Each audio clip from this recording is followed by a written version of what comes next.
श्री गणेशाय नमः। राधे कृष्णा कथा कहानियाँ में आपका स्वागत है। भोलेनाथ मैया पार्वती की कृपा आप सब पर बनी रहे। पशुपति व्रत कथा, विधि नियम कथा, पूजन सामग्री, मंत्र व उद्यापन के फायदे।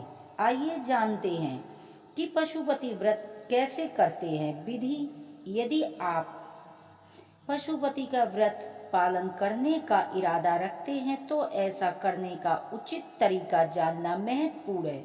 आपकी सहायता के लिए कुछ नियमों का पालन करना होगा। आइए जानते हैं। पशुपति व्रत लगातार 5 सोमवार तक करना चाहिए और उद्यापन के बाद इसे बंद करना चाहिए। पशुपति व्रत का पालन करने में पहला कदम पूजा करना। सोमवार के दिन सुबह स्नान कर स्वच्छ वस्त्र धारण कर पूजा की थाली और कलश लेकर मंदिर जाएं। मंदिर में चावल, लाल चंदन, फूल, प्रसाद, बेलपत्र और पंचामृत जरूर रखें। इन वस्तुओं को चढ़ाने के बाद आप कलश के जल को भोलेनाथ का अभिषेक कर सकते हैं। अभिषेक के बाद दीपक जलाएं, भोग लगाएं और भोलेनाथ की आरती करें। आप पूजा के बाद अपने सुबह के भोजन में फल और मिठाइयों का सेवन कर सकते हैं। शाम को वही थाली मंदिर ले जाएं। साथ में 6 दीपक और घर से खाने के लिए कुछ मीठा भी ले जाएं। मंदिर में घर का बना भोग लगाते हुए 6 में 5 दीपक जलाएं तो तिहाई भोग मंदिर में चढ़ाएं और 1/3 घर वापस लेके आए। पूजा करते समय भोलेनाथ से अपनी मनोकामना व्यक्त करें और उनका आशीर्वाद मांगें। घर में प्रवेश करने से पहले दरवाजे पर दीपक जलाएं और भोलेनाथ से स्मरण करें। इसके बाद ही घर में प्रवेश करना चाहिए। आइए जानते हैं पशुपति व्रत के नियम। भगवान शिव के पशुपति व्रत के अपने अनोखे नियम और कोई तरीके जिनका भक्तों को पालन करना चाहिए। इस लोकप्रिय उपासक को शुरू करने से पहले इन नियमों को समझना जरूरी है। भक्तों को ब्रह्म मुहूर्त के दौरान उठने और स्नान करने के साथ साथ कपड़े पहनने का महत्व को याद रखना चाहिए। इस व्रत के महत्वपूर्ण नियमों से एक, भगवान शिव को 5 दीपक जलाना चाहिए, जिन्हें इस प्रार्थना के कारण पंचानंद भी कहा जाता है। इसके अलावा इस व्रत को 5 सोमवार रखने की प्रथा है। इसके दौरान भक्तों को मंदिर में जाना, भगवान का शिव पूजन, अभिषेक करना जरूरी है।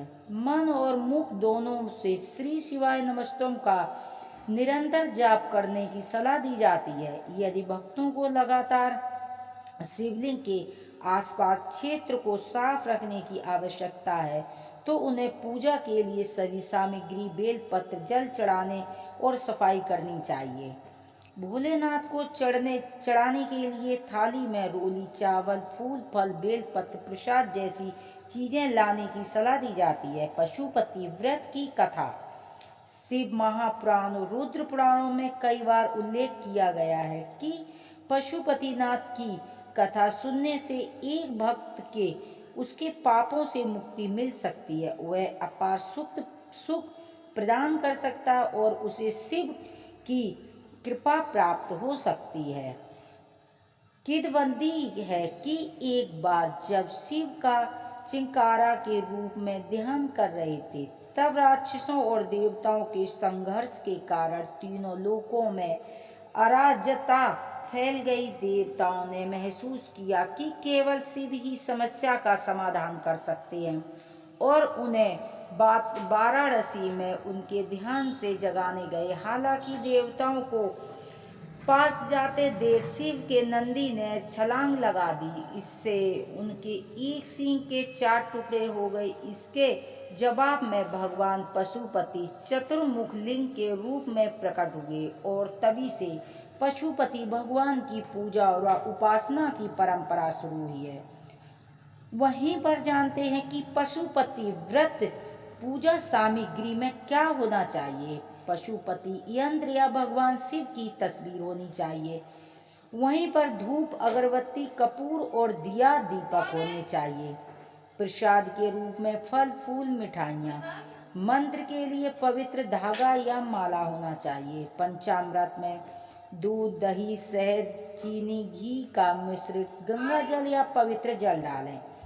नारियल और पान अर्पित करने के लिए आरती के लिए रुद्राक्ष माला या पवित्र मोतियों से माला होनी चाहिए। पशुपति यंत्र या तस्वीर लगाने के लिए लाल या पीला कपड़ा होना चाहिए।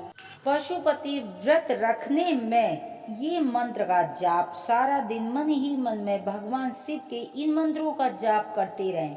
ओम नमः शिवाय, नमो नीलकंठाय नमो, ओम नमो पार्वती पते नमः, ओम ह्रीं ह्रोम नमः शिवाय, ओम श्री शिवाय नमस्तुभ्यम। इस मंत्र का पूरे दिन जाप करना चाहिए।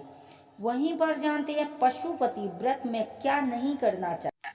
मांस, अंडे, नशा का सेवन नहीं करना चाहिए। वहाँ चोरी भी नहीं करनी चाहिए। पराई स्त्री या पुरुष से शारीरिक संबंध नहीं बनाना चाहिए। किसी का अपमान नहीं करना चाहिए। किसी पशु को भगाना मारना नहीं चाहिए। पशुपति व्रत की उद्यापन विधि। पशुपति व्रत के उद्यापन को महत्वपूर्ण माना जाता है। इस व्रत में भाग लेने के लिए व्यक्ति को 5 सोमवार का व्रत अवश्य करना चाहिए। छठे सोमवार की शाम को मंदिर में भोलेनाथ को विभिन्न वस्तुओं जैसे चावल, मखाना, मूंग, बिलपत्र 108 की मात्रा में चढ़ाना चाहिए। साथ ही प्रसाद के रूप में नारियल दक्षिणा अवश्य अर्पित करें। अंत में भोलेनाथ से अपनी इच्छा दोहराएं, क्योंकि भगवान सच्चे मन से सच्ची पूजा स्वीकार करते हैं। पशुपति व्रत रखने के फायदे। पशुपति व्रत में एक ऐसा व्रत माना जाता है कि इससे साधक को विभिन्न लाभ मिलते हैं। पशुपति व्रत से जुड़े कुछ लाभ इस प्रकार हैं। माना जाता है कि पशुपति व्रत अभ्यासी और भगवान शिव से जुड़ने में मदद करता है। इस व्रत को करने से व्यक्ति अपनी आध्यात्मिकता बुद्धि को बढ़ा सकता है और आंतरिक शांति को प्राप्त कर सकता है।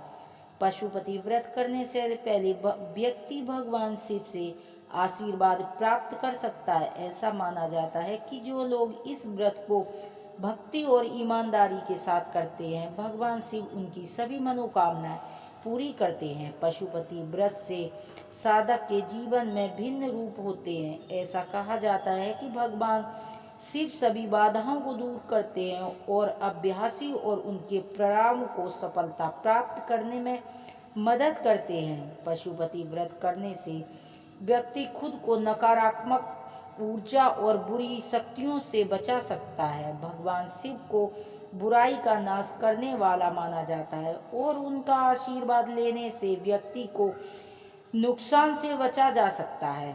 ऐसा माना जाता है कि पशुपति व्रत करने से साधक के स्वास्थ्य लाभ होता है। भगवान शिव को चिकित्सा के देवता के रूप में भी जाना जाता है और इस व्रत को करने से व्यक्ति अच्छे स्वास्थ्य के लिए उनका आशीर्वाद प्राप्त कर सकता है। कुल मिलाकर पशुपति व्रत शक्तिशाली अनुष्ठान है जो कि अभ्यासी और आध्यात्मिक विकास, आशीर्वाद, बाधाओं को दूर करने में, सुरक्षा और अच्छे स्वास्थ्य सहित विभिन्न लाभ हो सकते हैं। बोलो भोलेनाथ की जय, मैया पार्वती की जय, हर हर महादेव की जय, पशुपति भगवान की जय।